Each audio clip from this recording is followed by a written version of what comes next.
Hello and welcome to another Looney Tunes review video. If you are new to the channel, make sure you subscribe to follow my journey to review all 1000 Looney Tunes shorts and give this video a like as well. So this is a review for Goldilocks and the Jivin Bears, released in 1944. It's the 439th in the series and it's directed by Friz Freleng. It is the last of the infamous Censored 11 series, as such there is no official release. The person who did this scan is aware I'm using it for this review, but wishes to remain anonymous.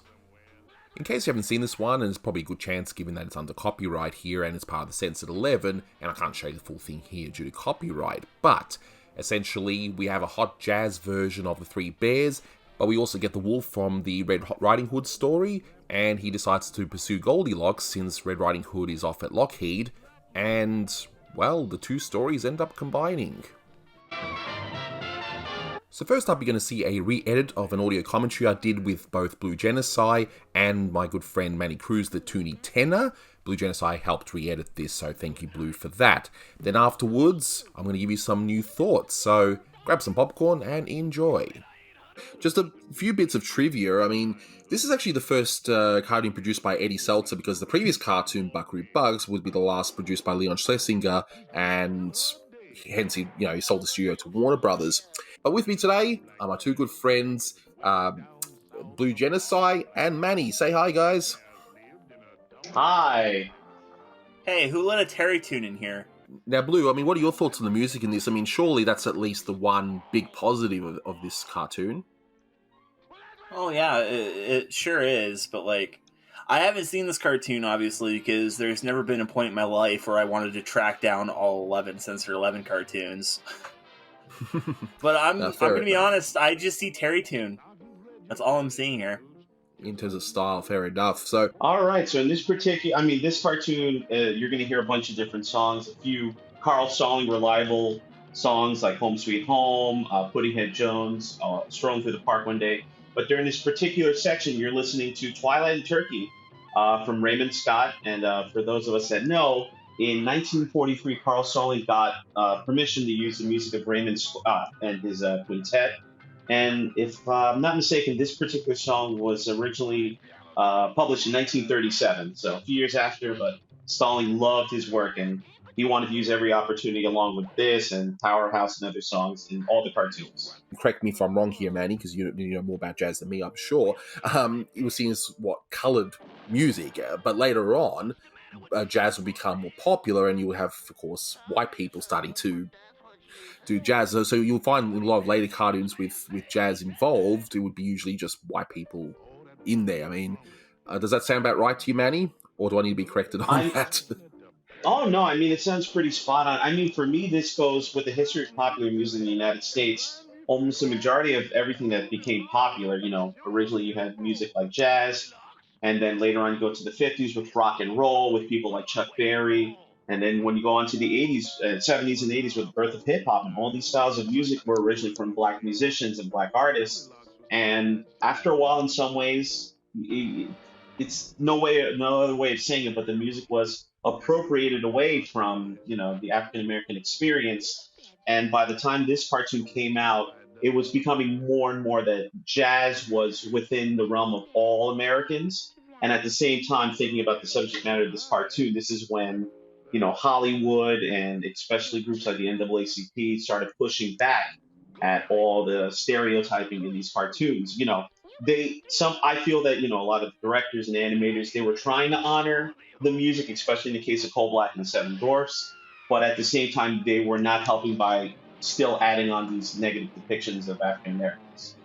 So you've got Sarah Byrne and Mel Blanc doing a few roles here, where Sarah Byrne does Red Riding Hood and Mel Blanc does the little bear, the wolf, and the telegram guy, whatever you want to call him.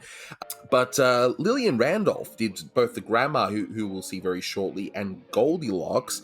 Ernest Whitman, who was a bit actor at the time, who also did a lot of Broadway shows, he's the narrator, and Charlie Evans is the two big bears, and but everyone says it was Billy Mitchell when that's not the case at all. So just wanted to clear that up. And thanks to Keith Scott for this information, because I clarified that with him. Nope, you're not free, Blue. There are plenty more racist cartoons to redo, so you can have a break for now, but there will be more to come. So first up, here is a quote from Jimmy Durante. Everybody wants to get into the act. So the Telegram Man is a takeoff of Stephen Fetchard, who was in quite a few movies playing an unfortunate stereotype, but he hadn't been in movies for quite a few years, so he must have really been ingrained in the popular culture to still be used in cartoons even this late. So there's a reference to Lockheed, which is quite a topical reference of the time, as they were manufacturing certain fighter planes for the war effort at the time, and as you can imagine, with a lot of men being overseas at the time fighting the good fight, women at the time were in these factories helping to create these fighter planes, hence why there's a reference there to Red Riding Hood being a riveter. And this quote comes from Eddie Rochester, who was on the Jack Benny program at the time. You said. That's what he said. That's what the man said. He said that. Okay, so we are now down to the last of the Censored 11, and thankfully this one is one of the best. In fact, my hot take on this one is that this short is actually superior to Cold Black in terms of timing, the gags, and better use of music. Much like Cold Black though, there is a lot to not like, and I'm not going to start bashing Cold Black. I mean, that short has its own merits, and it's fine to watch as it is, but I just found myself enjoying this one a lot more. So the timing of the music, along with the animation in the beginning scene, is superb and really showcases Frizz's timing. This short featured some gags where I was laughing a lot, which didn't really happen too much watching all the Censored 11 films. But the best one for me is the Kill Me Dead gag, because, well, that just came out of nowhere and it, killed me dead. Well, kill me dead. What's the matter with you, Puddinhead? But it's the third act that really entertains with the wonderful music, those oblivious three bears playing the music at two different houses that happen to have the same instruments, but that's okay. And the idea of Goldilocks as a sort of droopy character, just appearing wherever the wolf is trying to escape, and of course we got the wonderful timing as well. And not only that, we even get a wonderful punchline at the end to all that dancing with Grandma getting into the act. Now, is this cartoon some hidden masterpiece? No. But it's definitely one of the better Frizz shorts of this period where, much like Chuck Jones, a lot of his shorts were hit or miss. And yes, it's rightly not seen often with the way the human characters look and, of course, how each bear and the wolf have massive lips and how they also sound. Interestingly, Goldilocks looks the least stereotypical, which is quite interesting, and I could probably go on and on about that, but I won't for this video. So this one, in terms of a rating, it gets a 7 out of 10. I mean, sure, I got a squint at certain parts of this, and some of it is a little bit on the cringy side, but honestly, I found a lot of it entertaining.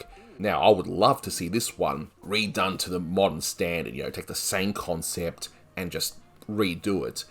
I reckon that'll be interesting to see. Now, before I go, I do have one question I'd love to have answered. In the beginning, you see some hands playing the piano. I wonder if that's rotoscope from just another movie, or if they really did film Ernie Whitman playing the piano.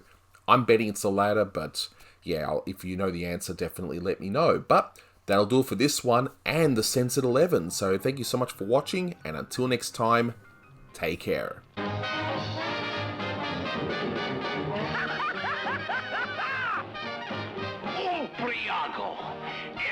Everybody wants to get into the act.